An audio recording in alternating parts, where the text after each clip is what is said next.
Bonjour Aliénor. Bonjour. Vous nous appelez de Nantes et vous vivez donc en colocation, mais une colocation assez particulière. Oui, je vis dans une colocation qui est une colocation qui rassemble des jeunes actifs et des sans-abri. J'y vis depuis 1 an. Et, Et et ça se passe bien?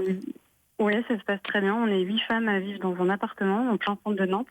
Ouais. C'est une association qui s'appelle Lazare, qui fait ça partout en France. Et voilà, moi, c'était un choix personnel. J'étais déjà en colocation avant sur Paris. Mais j'avais vraiment envie de faire un pas de plus pour apprendre à aimer. Parce que à Paris, c'était sympa, mais on avait chacun nos activités. Et du coup, pas forcément, on rentrait pas forcément dans la profondeur de la relation.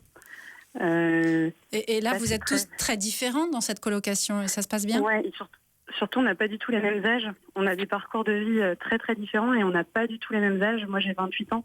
Ma Mhm. coloc la plus âgée a 67 ans. Qu'est-ce Elle que s'appelle Josiane. Ouais. Et ça se passe très bien. Il y a des voitures qui passent. Non, on vous écoute. Qu'est-ce que vous Elle a appréciez le vécu, plus dans cette colocation? Pardon? Qu'est-ce que vous appréciez le plus dans cette colocation? Qu'est-ce que j'aime le plus? Voilà, il y a une espèce de spontanéité. En fait, ce sont des personnes qui ont des parcours tellement atypiques et qui ont aussi fait le choix de se mettre en colocation avec des gens très différents. Donc en fait, on a l'impression que c'est des personnes qui n'ont pas vieilli vraiment. Mhm. Ma coloc Josiane, elle a un côté assez enfantin. Elle a des peluches partout dans sa chambre. J'ai une autre colocataire qui est Sylvie, qui elle a pas vécu du tout à la rue, c'est une volontaire. Elle a 57 ans.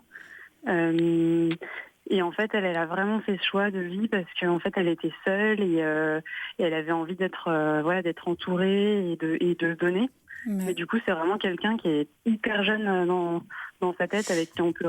C'est magnifique. Merci beaucoup, Aliénor, pour ce témoignage. On va rebondir dans quelques instants sur tout ce que vous nous avez dit, parce qu'il y a plein de choses dans ces colocations multiples. Cette colocation comme ça, c'est un choix très fort de vivre avec des générations différentes, de milieux différents. Aliénor vit avec des SDF. Vous en pensez quoi de ce type de colocation ? Je pense qu'on a parlé du côté impliquant de la coloc en termes de soucis matériels ou d'implications contractuelles, mais il faut rappeler tout de même que la coloc, moi ce qui m'intéressait dans le sujet, c'est que c'est un endroit extrêmement particulier où vous avez l'occasion de vous impliquer de manière intime avec des gens avec lesquels vous n'êtes pas intime. Parce que la coloc, en fait, c'est ni votre famille, ni la personne en général avec qui vous faites un choix conjugal ou de couple. Vous vous retrouvez avec des gens et c'est vraiment une situation assez inédite.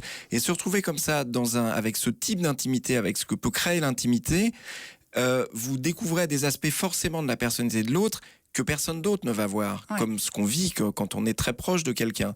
Or, si vous mélangez des gens, je pense que ça se prête du coup à toutes sortes d'expériences, des expériences transgénérationnelles, des gens qui vont avoir... Moi, du coup, quand je me suis lancé sur le sujet, j'ai interviewé beaucoup de gens via les réseaux sociaux et tout ça, et donc des gens qui étaient en coloc, mais qui avaient été en coloc. Et il y a des gens qui ont été en coloc il y a 30 ans, qui ont des liens avec les personnes avec qui ils ont été en coloc, qui n'ont avec personne d'autre.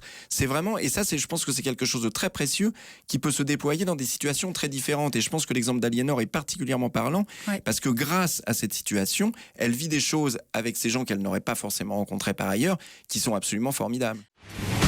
C'est déjà demain sur France Bleu, Églantine Émeillé.